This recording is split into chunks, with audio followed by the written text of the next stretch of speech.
शक्ति को पुत्री रूप में प्राप्त करने के लिए दक्ष के लिए तप करना अनिवार्य था। भावी रचना को आकार देने के लिए ब्रह्मा जी ने एक ओर रति और कामदेव का विवाह कर देने के लिए अपने मानस पुत्र दक्ष को प्रेरित किया, तो दूसरी ओर शक्ति को पुत्री रूप में प्राप्त करने के निमित्त उन्हें तप की ओर प्रवृत्त होने का आदेश भी दिया। पिता का आदेश मानकर प्रजापति दक्ष अपनी पत्नी वीरणी सहित शक्ति की साधना में संलग्न हो गए। तपस्या फलित हुई और शक्ति ने प्रकट होकर उनके यहां पुत्री रूप में जन्म लेने का आश्वासन दिया। साथ ही सावधान भी कर दिया कि उनके जन्म के पश्चात उन्हें शक्ति रूप में नहीं, पुत्री रूप में स्वीकार कर उसी के अनुसार आचरण करें। अपने वचन और वरदान के अनुसार शक्ति ने सती के रूप में वीरणी के गर्भ से जन्म लिया। इस तेजस्वी कन्या के जन्म से संपूर्ण राजभवन में हर्ष और प्रसन्नता का सागर उमड़ पड़ा।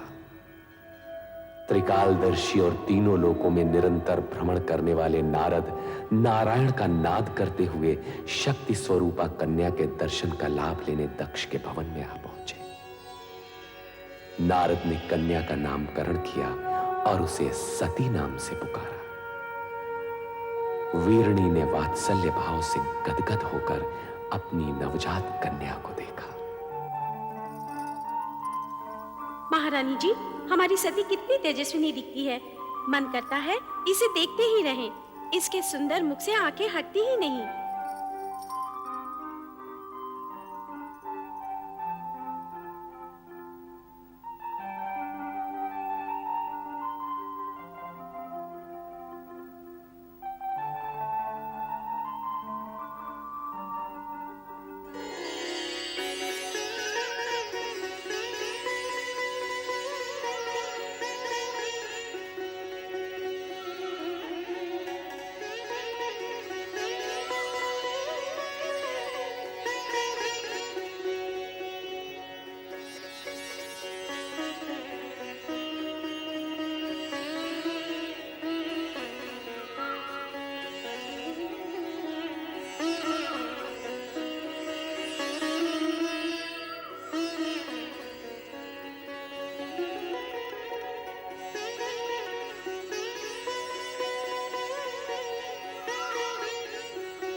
अरे अश्विनी, ये सती कहाँ है? तूने देखा है?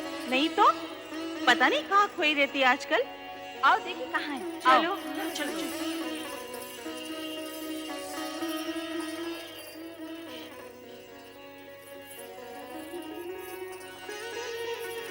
कौन?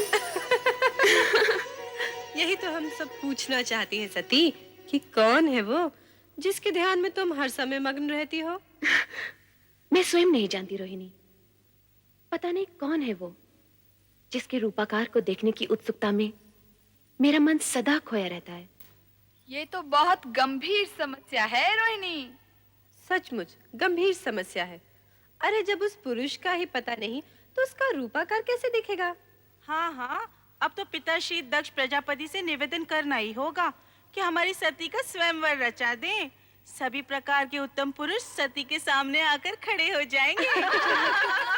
अच्छा सती, तेरी ना को हाँ करने के लिए हम सब पिताश्री से प्रार्थना करेंगे कि तेरा विवाह पिताश्री उसी छवि से करा दें जो तेरे हृदय में बसी है। नहीं।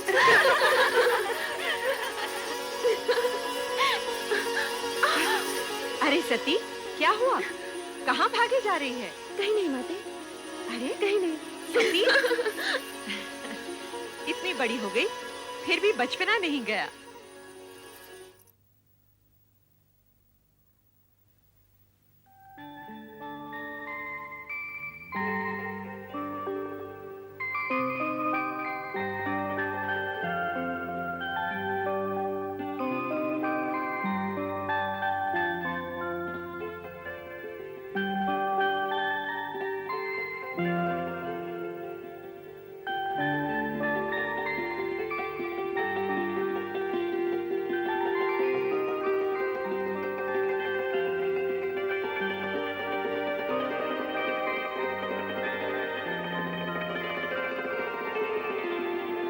शक्ति तुम?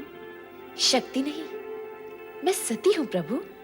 तुम तो अपने लौकिक नाम रूप की चर्चा करने लगी। सत्य तो यह है कि तुम ही शक्ति हो, अलौकिक शक्ति, शिव शक्ति। आपकी शक्ति आपसे विलग कैसे प्रभु? शक्ति का शिव से विलग होना संभव ही नहीं। जिसे तुम विलग समझ रही हो वो हमारी व्यापकता है, सर्वव्यापकता।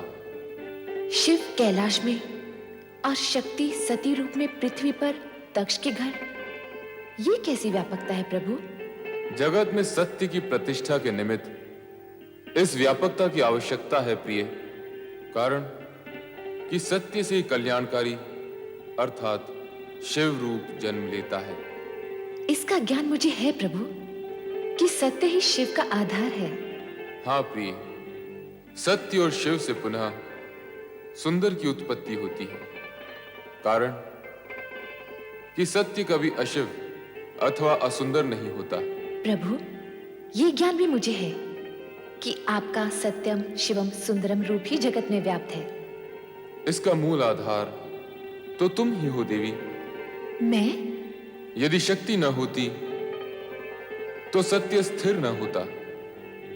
शक्ति के कारण ही सत्य की रक्षा होती है, शिवम प्रशस्त होता है और सुंदरम व्यापक होता है। प्रभु, आपने तो सत्यम शिवम सुंदरम का संपूर्ण श्रेय शक्ति को अर्थात मुझे ही दे डाला। सत्य भी यही है। सती या शक्ति से रहित शिव शून्य है। ये भी तो सत्य है प्रभु कि शिव से रहित शक्ति का अस्तित्व भी शून्य है। दोनों एक दूसरे के पूरक हैं। दोनों में सापेक्षिक संबंध हैं। स्थिति ऐसी है तो फिर ये अपूर्णता क्यों? अपूर्णता कैसी प्रिय? आप लौकिक रूप में कैलाश पर और मैं लौकिक व मानव देह में दक्ष प्रजापति के घर। मानव देह के कारण मानवीय गुण व कामनाएं भी हमारे साथ हैं देवी। किंतु तुम्हें इस सत्य का ज्ञान तो होगा ही कि हमारा यह लौकिक व अलौकिक रूप तथा जगत की संपूर्ण रचनाएं सत्यम शिवम सुंदरम की रक्षा व निर्वाह हेतु ही हैं। प्रिय, शीघ्र ही लौकिक रूप में हमारा मिलन होगा।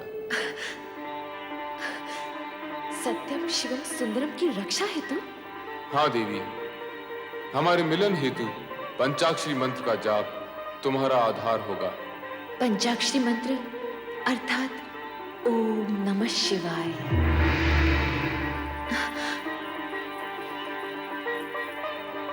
ओम नमः शिवाय।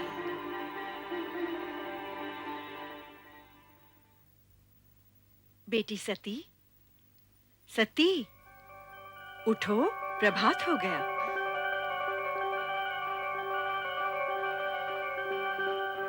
ओम नमः शिवाय।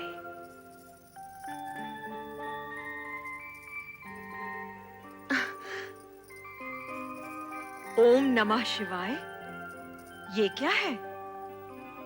ये वो पंचाक्षरी मंत्र है माते जो मेरा कल्याण करेगा। इस मंत्र की अनुभूति मुझे स्वप्न में हुई थी जब मैं उनके समक्ष खड़ी थी। तुम किसकी बात कर रही हो पुत्री? भगवान शिव शंकर की। वे ही मेरे स्वप्न में आए थे। क्या शिवजी तुम्हारे स्वप्न में आए थे? हाँ माते, उन्होंने मेरे मन की सारी व्यग्रता शांत कर दी। उनसे मिलकर मुझे ये ज्ञान हुआ कि मैं पार्थिव शिवलिंग बनाकर शिव आराधना करूं। तत्पश्चात ही उनसे मिलन होगा।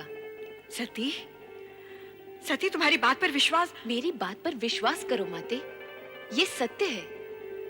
पार्थिव शिवलिंग द्वारा शिव आराधना करने से ही मुझे मनोवांछित फल मिलेगा। ओम नमः शिवाय। ओम नमः शिवाय। ओम नमः शिवाय। ओम नमः शिवाय। ओम नमः शिवाय। ओम नमः शिवाय।